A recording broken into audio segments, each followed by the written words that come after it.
El portal informativo de Fundación para la Promoción del Altruismo, institución de asistencia privada, presenta El lado humano del periodismo, un servicio de anunciación, comunicación altruista, compromiso y servicio.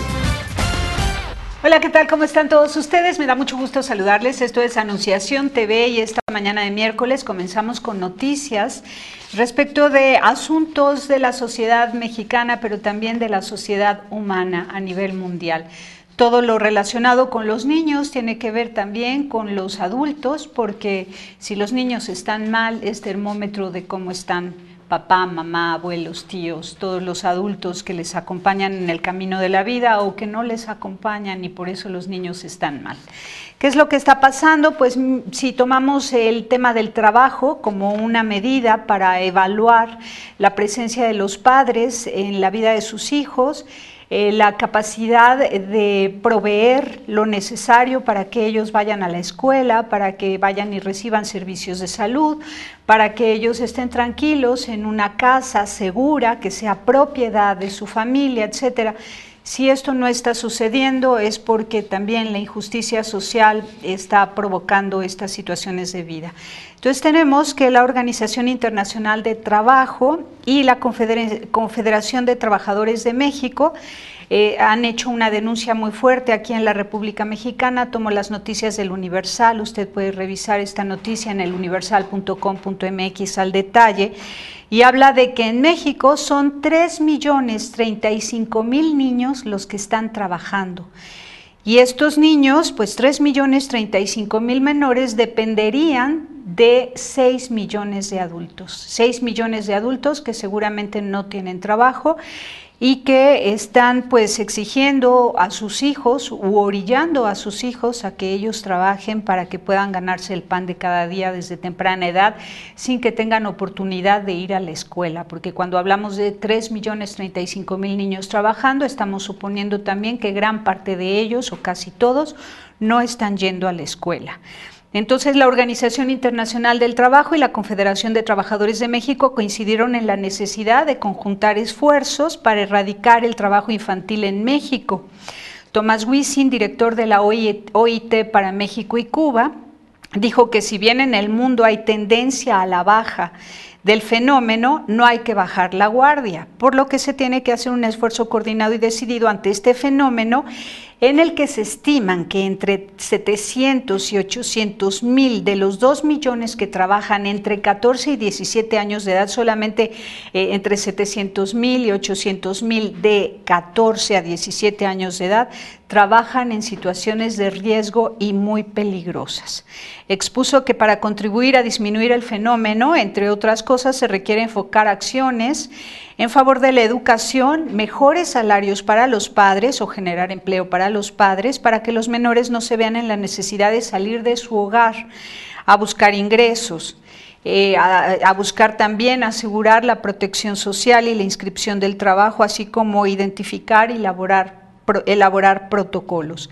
En conferencia de prensa, en donde el secretario de Acción Política de la Confederación de Trabajadores de México, Fernando Salgado, presentó la campaña y estrategia de esta organización contra el trabajo infantil para este año. Wisin resaltó que México es uno de los países que ha avanzado más en el combate al trabajo infantil y sin embargo estamos hablando de 3.035.000 niños trabajando. Esto lo constatamos sobre todo aquí en el Distrito Federal, en la central de abastos. Son cientos de miles de niños que se vienen de sus pueblos, de cualquier parte de la República Mexicana en busca de oportunidades en el Distrito Federal. Entre ellos se conocen y se corre la voz de que en la central de abastos es donde tienen alguna oportunidad de empleo.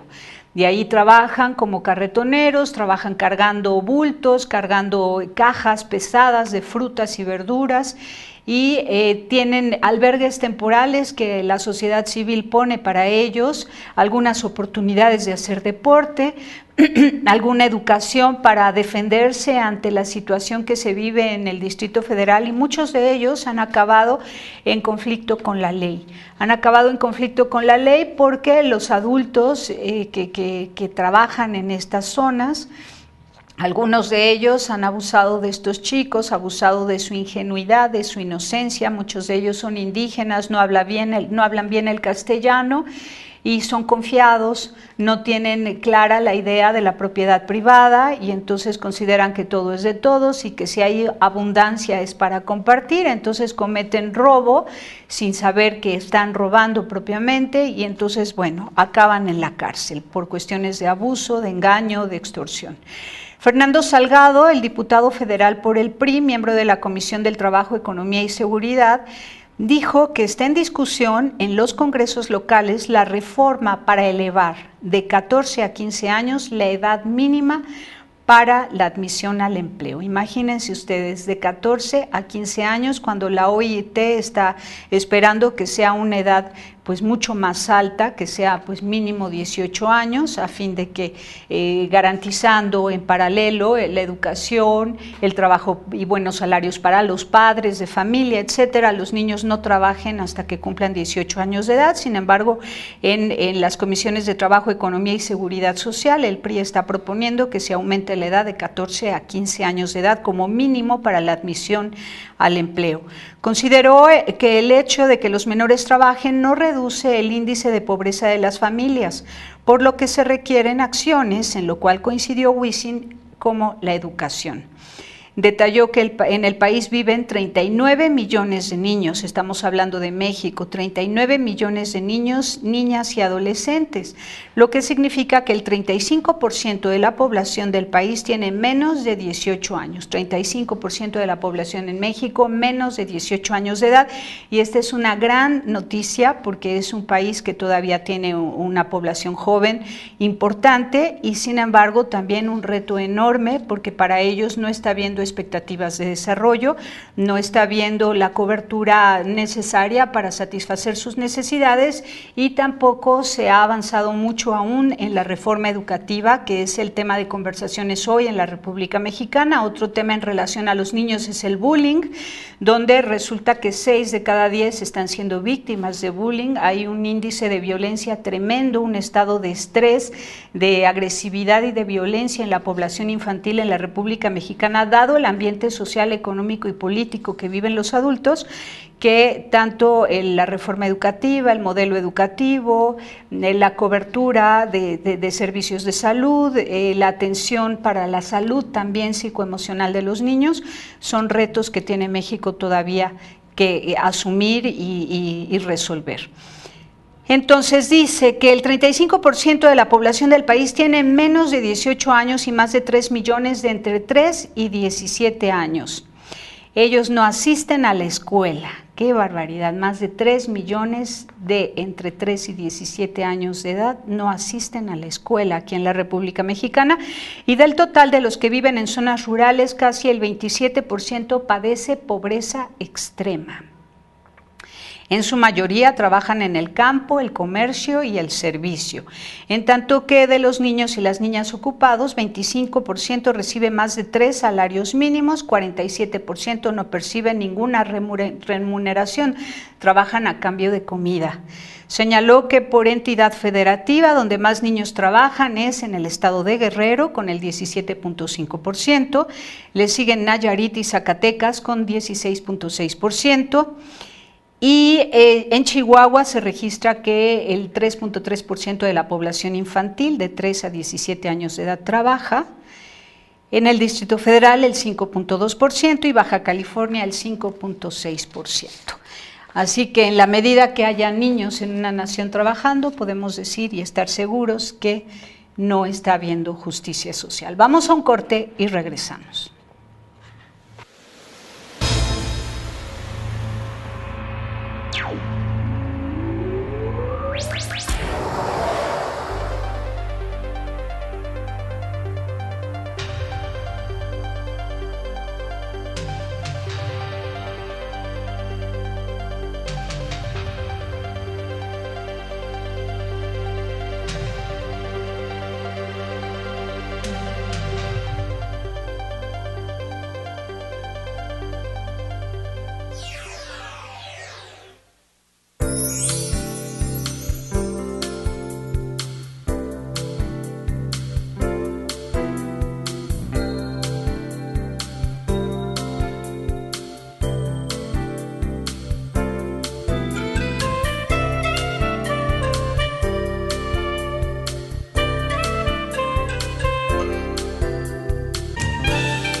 55 millones de niños mexicanos están trabajando entre 3 y 17 años de edad, dada la situación de injusticia social que se vive en la nación mexicana y que es reflejo además de un sistema económico mundial injusto que está pues propiciando el enriquecimiento ilícito, acaparamiento de riqueza de parte de unos cuantos y el deterioro de muchos otros, que además sumando la pobreza al bombardeo de publicidad inconsciente que atenta contra los más altos valores humanos, muchas personas pobres, en lugar de cerrar filas hacia el interior de su familia, de su clan, de su comunidad, exaltando estos valores permanentes, lo que hacen es disgregarse en busca de comida o en busca de cosas materiales a veces muy superficiales. Según los datos del gobierno de los Estados Unidos, más de 47,000 niños no acompañados han sido detenidos en la frontera sudoccidental en los últimos 8 meses. Casi más del doble del número de niños fueron detenidos en octubre del 2012 a septiembre del 2013. Y la Agencia de las Naciones Unidas para los Refugiados estima que por lo menos otros 10,000 niños intentarán entrar a Estados Unidos, si son niños procedentes de Centroamérica y de México, intentarán entrar sin sus padres a los Estados Unidos antes de finales de septiembre del 2014. 10,000 niños intentarán entrar. Y con todo esto, UNICEF celebra, acoge con satisfacción la labor de socorro urgente llevada a cabo por el gobierno norteamericano para hacer frente a este aumento sin precedentes en el número de niños no acompañados que tratan de entrar a Estados Unidos, procedentes en su mayoría de América Central y México.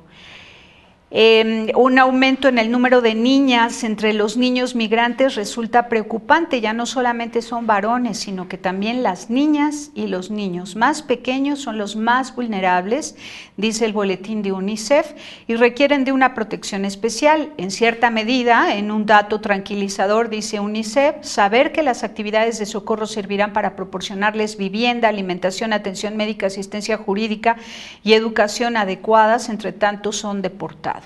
Hay pruebas claras y convincentes, incluido el reciente informe de la Oficina del Alto Comisionado de las Naciones Unidas para los Refugiados, Children on the Run, así como varios estudios realizados por UNICEF en diferentes países de América Central, que demuestran que hay diversos factores de expulsión, que explican por qué estos niños se ven obligados a huir. Con frecuencia, y esta es la nota gravísima, es una voz de alarma, de verdad, es un boletín muy importante que está circulando por todos los diarios a nivel internacional.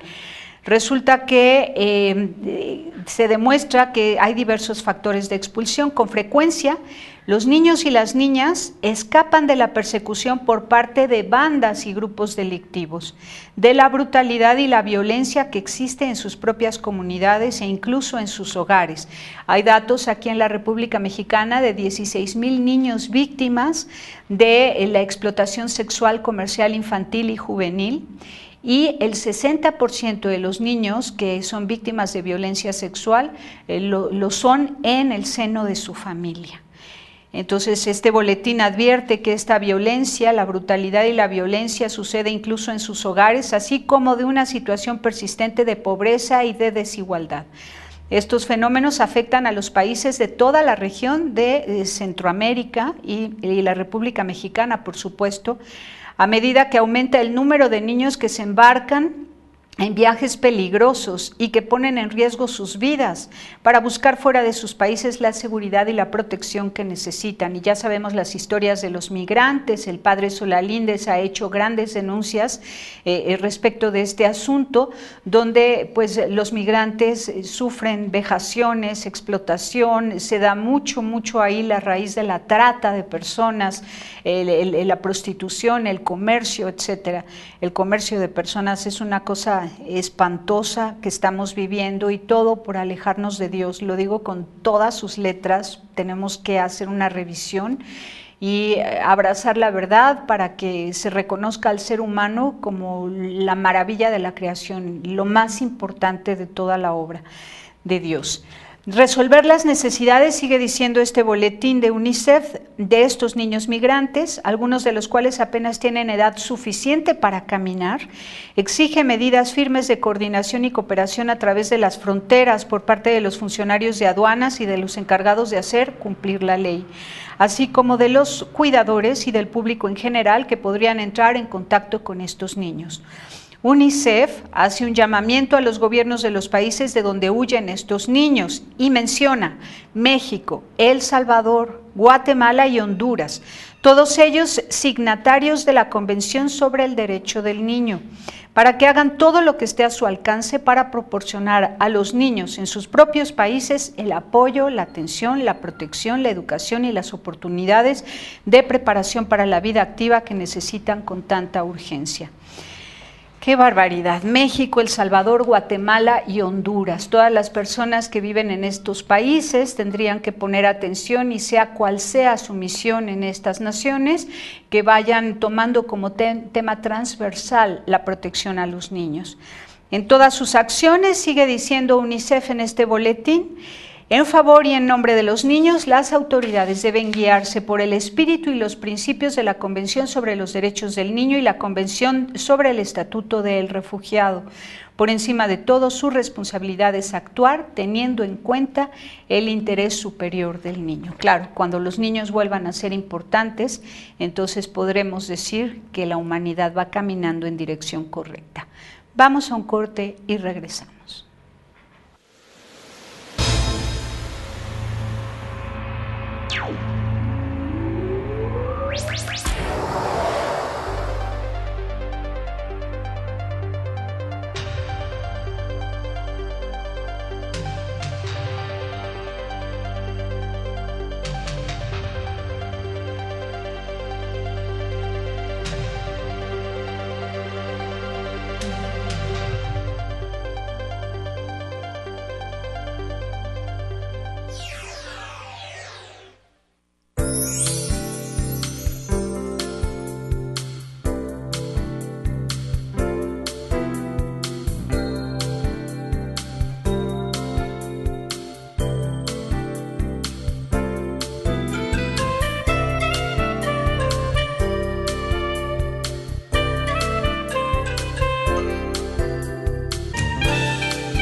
Y yo te... Hola, ¿qué tal? Continuamos aquí en Anunciación TV y al fin llegó nuestra invitada de esta mañana. Comenzábamos con ella a las 10 de la mañana, no pudo ser posible porque la Ciudad de México no es un lugar fácil para moverse.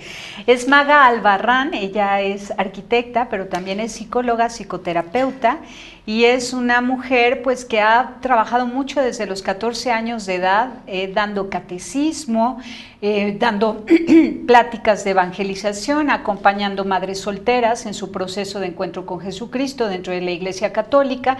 También ha participado en encuentros matrimoniales, ya casada, en familia educadora en la fe, como madre y esposa. En fin, es una mujer muy completa que se ha esmerado en llevar la palabra de Dios a todos lados. ¿Cómo estás, Maga? Muy bien, feliz de estar aquí. Lástima que, como tú dices, esta ciudad es un caos, pero si no pasa eso, pues no tenemos de qué quejarnos. Entonces, pues aquí estoy. ¿Y para qué querríamos quejarnos? Pues para desahogarnos, pero no vale la pena. Muy bien, Maga, platícanos tu historia, ¿cómo es que te sentiste, desde qué edad tan llamada a vivir el amor con Jesucristo y luego compartirlo con tu esposo, tus hijos? Y... Bueno, en primer lugar decirles que yo nací en un hogar católico y desde muy niña mis papás estaban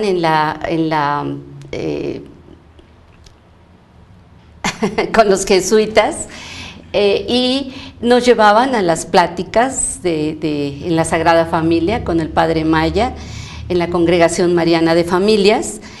Más tarde, a los 14 años, pues llego con Monseñor Aguilera, que instituye el oficio catequístico, y ahí empiezo a formarme como catequista y a dar catequesis. Y más tarde, bueno, entro a la JCFM, a la Acción Católica, llego a ser presidenta de la Acción Católica. Pero todo este proceso, independientemente de lo que has hecho dentro de la iglesia, dentro de tu corazón, ¿qué pasaba? ¿Por qué tanto enamoramiento? ¿Dónde conociste a Jesús? Tu experiencia, si se puede contar, ¿no? Claro, mira, lo conocí a través de mi madre. Ella es el testimonio de alguien que supo aceptar, ofrecer y sonreír siempre. Ella siempre de la mano de Dios y transmitiéndonos. Tú sabes que el niño aprende lo que vive y vive lo que aprende. Y en este caso, pues fue así, como una maravillosa herencia. Muchas personas lo encuentran a través de su búsqueda, a través de un evento difícil en su vida. Yo tuve la suerte de que fue muy fácil, porque mi madre nos lo transmitió a través de su vida, a través de su fe, a través de su sufrimiento, que fue muchísimo, y pues ella nos enseñó a ofrecer. Fíjate que cuando yo era niña, fíjate qué buena memoria tengo, que recuerdo cuando era niña, si yo me caía, mi mamá no iba y me levantaba y me sobaba y me decía: sácale provecho, si de todas maneras te va a doler, sé inteligente, que tenga sentido tu sufrimiento, ofrécelo. Y yo no entendía lo que me quería decir en ese momento.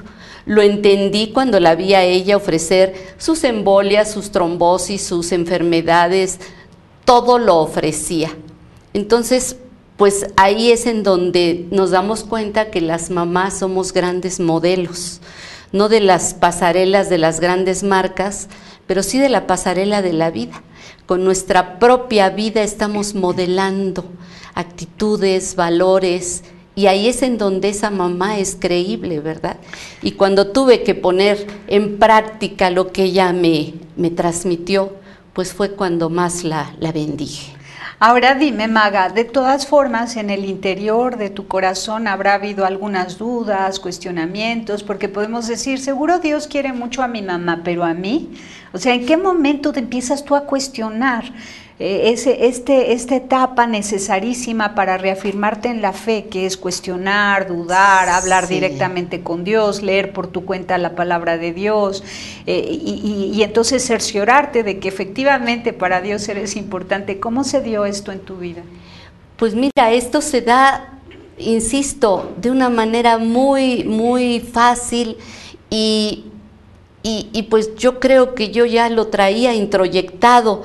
Nunca tuve crisis de fe en la adolescencia de que si Dios existe y por qué voy a misa. No, era un estilo de vida, era una práctica que, insisto, ya era esa impronta, ese introyecto a través de esa mamá que nos hablaba de Dios con su vida. ¿Y tú alguna vez querías ser monja o misionera? Sí. A ver, platícanos. De hecho, en una ocasión fui a ver a las religiosas de Campana, no recuerdo la congregación, pero fui a decirles que yo quería. Y esto, ¿sabes dónde surgió? En mi primera comunión.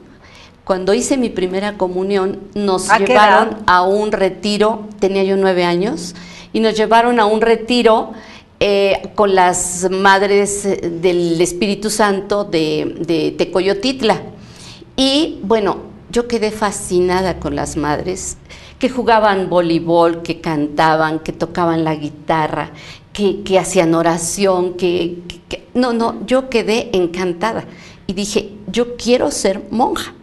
Y entonces fui a este convento de Campana y le dije a la madre y me dijo, tienes que traer una solicitud, me dio todos los requisitos y yo tenía la idea.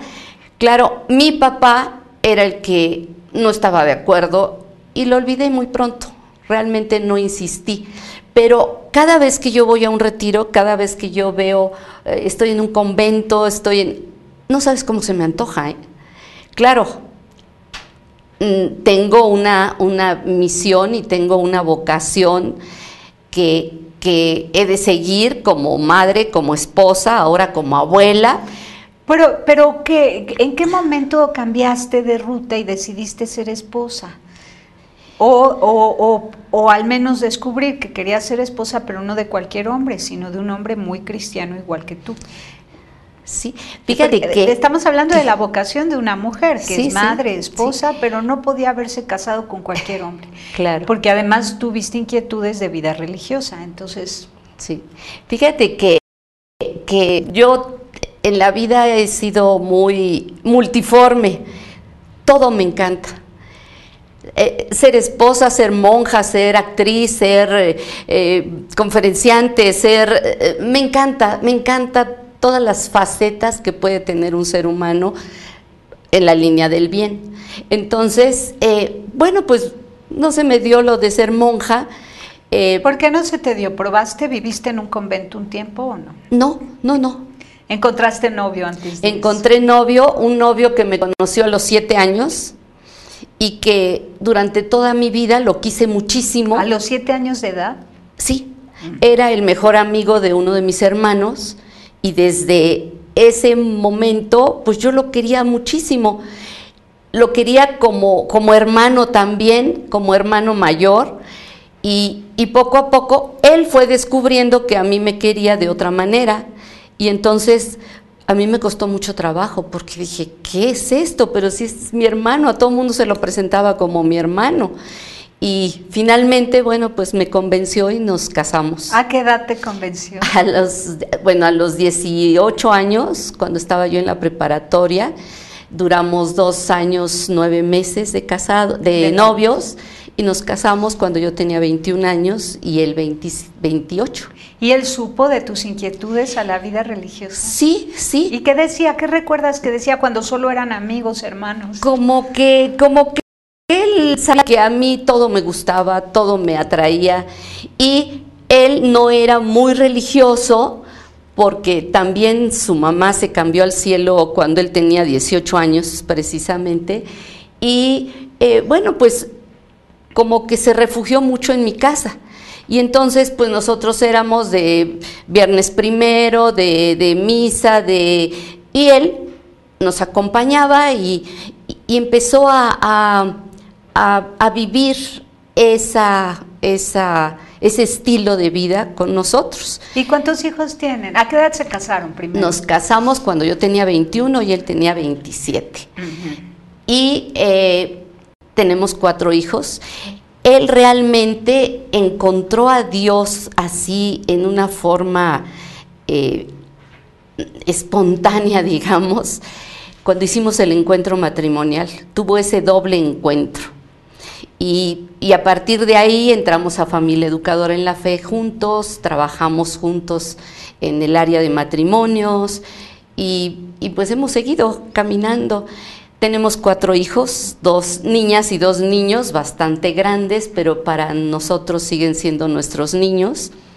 Pero bueno, ese es 3 nietas, y esa es una historia muy bella que puede ser mi experiencia cumbre. Abraham Maslow habla de una experiencia cumbre. Dice que después de vivirla, tu vida no vuelve a ser la misma. Y mi experiencia cumbre está en la línea de ser mamá. Yo tengo 4 hijos, 2 hombres y 2 mujeres, pero siempre digo en forma poética que Dios me regaló 4 rosas, 3 son rojas y 1 es blanca. Y mi flor blanca, por ser más delicada, aroma más mi vida, adorna más mi casa, y es mi tercer hijo que nació con un daño cerebral. Ante los ojos del mundo, él nunca va a ser un triunfador. Yo puedo decirte que es un muchacho de éxito. Él me ha enseñado que el éxito no está en el hacer, en el saber o en el tener, sino en el ser y cumplir con una misión que hemos de ir descubriendo. ¡Qué bonito, Maga! Y luego, encima de todo esto que Dios te ha dado, o gracias a esto que Dios te ha dado, tú has acompañado a madres solteras. ¿Qué has sentido por esta situación de soltería que además hoy abundan? Dicen que entre el 40 y 60% de las familias de México, según el estado del que estemos hablando, o si son rurales o urbanas, son familias donde solo está la mamá a la cabeza. Sí. ¿Qué te significa esto en la historia de la humanidad? Pues mira, me significa... confrontándolo con el plan de Dios. Claro, me significa la necesidad y la obligación de compartir. Yo creo que entre más se recibe, más se tiene la necesidad de compartir. Y ver a esas mujercitas que luchan solas y que son como heroínas, que el hombre le tuvo miedo al niño y corrió, y que ellas sacan adelante a ese hijo, pues yo veo en ese hijo a mis hijos también.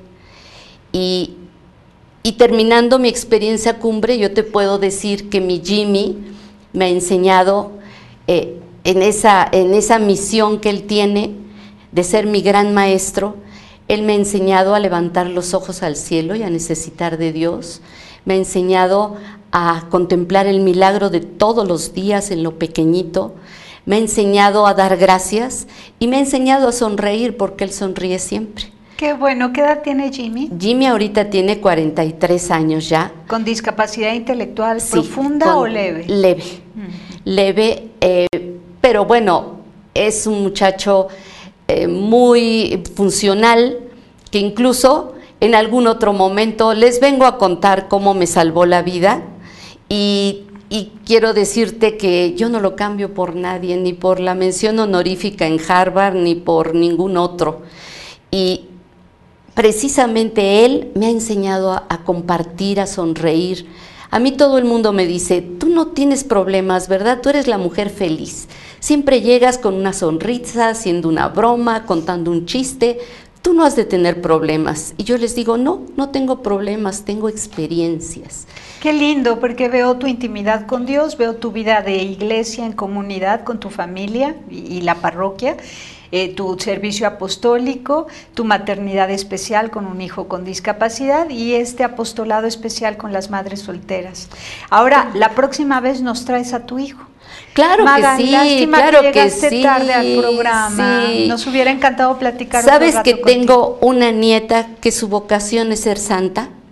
Ah, perfecto. Ella está haciendo, tiene 11 años y está haciendo la licenciatura en ballet. Y cuando le preguntaron qué es lo que más anhelas en la vida, y todas las niñas decían, yo estar en un gran teatro, yo que me aplauda la gente, yo ser una gran bailarina, y tú, María, yo ser santa. Qué linda. Y puede ser casada, ¿verdad? Puede, claro, la santidad es para todos. Muy bien. Maga, con esto nos vamos y te esperamos una próxima ocasión. Claro, ya conoces sí. El camino sí, a este set ahora de sí llego muy rápido porque el otro camino fue largo. Muy bien. Gracias, Maga. Gracias. Que Dios los bendiga. Gracias. Pásela bien haciendo el bien. Hasta la próxima. Sí hay soluciones. Aquí, en el portal informativo de Fundación para la Promoción del Altruismo, Institución de Asistencia Privada. El lado humano del periodismo. Un servicio de anunciación, comunicación altruista. Participa en Facebook, Todo México Somos Hermanos, y síguenos en Twitter, @somos_hermanos.